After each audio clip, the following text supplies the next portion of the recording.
If you want the best schemes created by the best players in the world, head over to acemadden.com, get yourself a membership, and make sure to use code ACE for 10% off at checkout.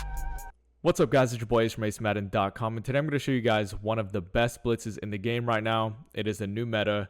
I didn't come up with it, but it's going around the community. Some of my guys in TNC have been running it. Other guys in other crews have been running it. So since it's no longer a secret, I'm going to be posting it to this channel so you guys can use this for weekend league or whatever you want to use it for. And overall, it's really effective. It's going to start forcing people to really block extra people. I feel like sending 5 out was really easy this year, but now that this blitz is out, it's going to be really hard to send 5 out consistently. So let's go ahead and talk about how to set this up real quick. We're going to optimize it. So this is the nickel 245 odd. You can find this in multiple playbooks, but right now I'm in the Bucks playbook because it has both 335 wide and 245 odd. Now, if you look in the bottom left, or I guess the bottom left of the top section, you'll see that we have our defensive line rush package on. So if you look at the right stick, you see how it's moving, the packages. If you do right stick left once, it's going to put your defensive line rush on. And what that'll do is put a sub linebacker in at defensive end. So let's go ahead and look at our depth chart. So I have both Levante David and Devin White on the field. You can replace both of them with safeties. I'll show you real quick. You can replace both of them with safeties if you really want, but I want to keep both of them on the field. So as you can see, you do have the option for putting safeties in there. So if you play Mutt, go ahead and use 3 safeties. That's totally cool. But for the sake of this example, I'm keeping both of them on the field. So what that means is my starting sub linebacker is technically my 3rd slot. So I put Mike Edwards in at number 3. Just keep in mind, if you do use other safeties, you're going to have to put the guy that you want at defensive end at number 1. So just remember that. And then the other important guy is your slot cornerback. Put someone really fast there because sometimes you're going to be sending him. And you want him to be fast, of course. So I have Jamel Dean. He's obviously good as an outside cornerback, but in this defense, I want somebody really fast to get after the quarterback. So the play I'm going to be talking about is pinch 2. However, you can really run it out of any 4-man rush. So like a cover 3 sky, a Tampa 2, cover 6, I believe. I haven't used cover 6. But the plays you want to avoid are the plays with like stock linebacker blitzes. So LB cross 3 won't work. Overload 3 seam won't work. Sam Mike 3 press won't work. So run it with the 4-man rushes or pinch 2, which is the play we'll be talking about. So the setup is extremely easy. We're going to base align press, and then we're going to do pinch linebackers. This is technically optional. I found that it just comes in better for me personally. So we're going to pinch linebackers and then keep your user in the gap. Now, we're against gun bunch right now, so I'm going to keep my user on the running back side. However, it could change depending on the formation. But generally speaking, baseline press is really the only adjustment you need to make for this to come in. But what we're going to do is we're going to snap the ball, and we're just going to hover here for just like a fraction of a second. We just want to distract one of the offensive linemen just enough to get pressure off the edge. So the reason that this blitz is so good is not only is it a +1 and sometimes a +2 or 3, just kind of depends. And that's kind of the purpose. It's super inconsistent, but in a good way. So what's going to happen is sometimes you're going to have disengages that cause people to come in through the A gap. Sometimes you're going to have disengages that dumb out the running back and you get double edge pressure. That's what makes the play so good. It's like it's a +1 automatically, and it's sometimes more. So if they block a running back, sometimes you might be getting somebody free. Sometimes if they block a running back, you might get 2 people free. And you're going to see we're going to run this multiple times, and you're going to see, yeah, this is a super inconsistent blitz, but in a really good way. So it's an easy setup, just baseline press. And then we'll snap, distract the offensive lineman for just a second. And right now it's just the slot cornerback coming in. We'll show you that you can technically use a 4-man blitz, so you can put, the slot cornerback in. You can man him up or zone him up or whatever. You're going to see that we can do both.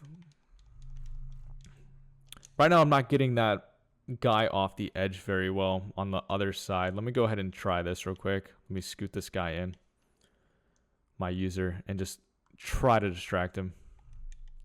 There you go. He comes in that time. But as you can see, it's just inconsistent with what's happening.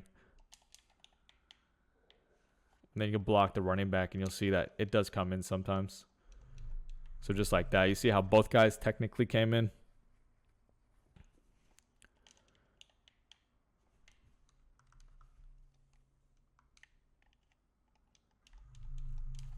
Another example of why it's super fluky, you see how this guy just comes in through the A gap. I believe it's the A gap. Let me look at it.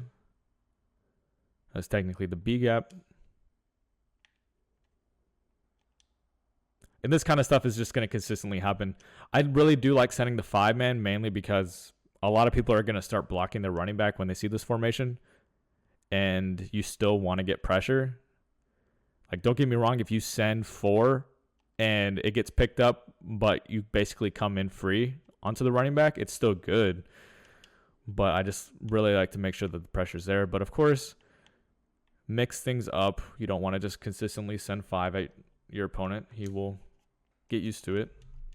We got nano detected there for some reason. That doesn't happen too often. But let me go ahead and show you that you can go ahead and send the 4-man. So the 4-man, it's going to come in sometimes. It's not going to come in every single time. But I don't know if this is like the optimal way to run it right now. This is just kind of what I found works best for me. So as you can see right there, the 4-man just came in.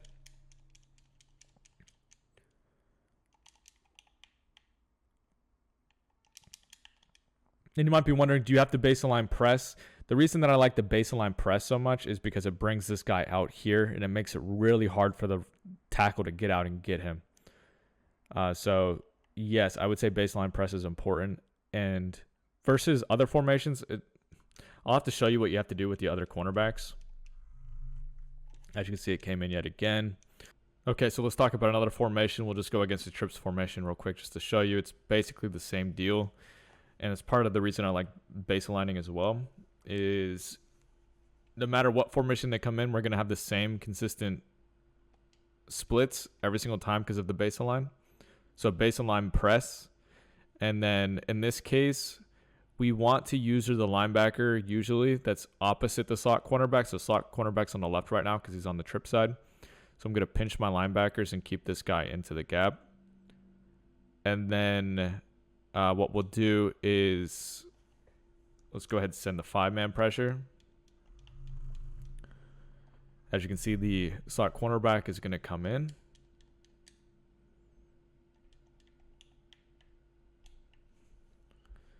And we'll go ahead and block the running. I'll block the running back this time. He got there just in time for the chop block, but overall the pressure is really, really good.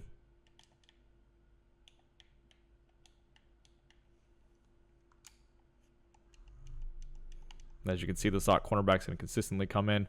I'll say against this formation specifically, this pressure on the other side, on the tight end side, is going to be worse against this guy because he's bumping our blitzer. And as you can see, it just kind of affects the way it comes in over here.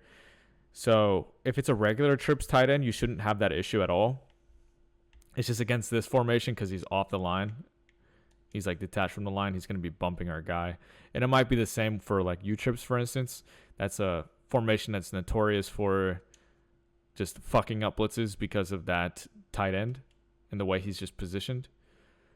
But as you can see, the 5-man comes in fine. And he's going to come in versus the blocked running back sometimes as well. Let's go ahead and block the running back. And as you can see, the blocked running back did not get him that time.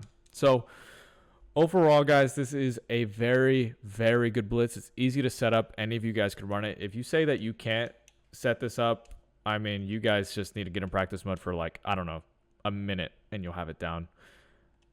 All you really have is technically, 3 steps? Technically, you don't need to do the pinch linebackers. Like the guys in TNC don't do the pinch linebackers. They just do the baseline press. But I've just found that you dumb out the tackles a little bit better when you pinch your linebackers. So just kind of do both and see what you like most. But when you just have a baseline press to set up a blitz like this, I mean, it's the easiest thing in the world, and it's going to make playing defense a lot easier.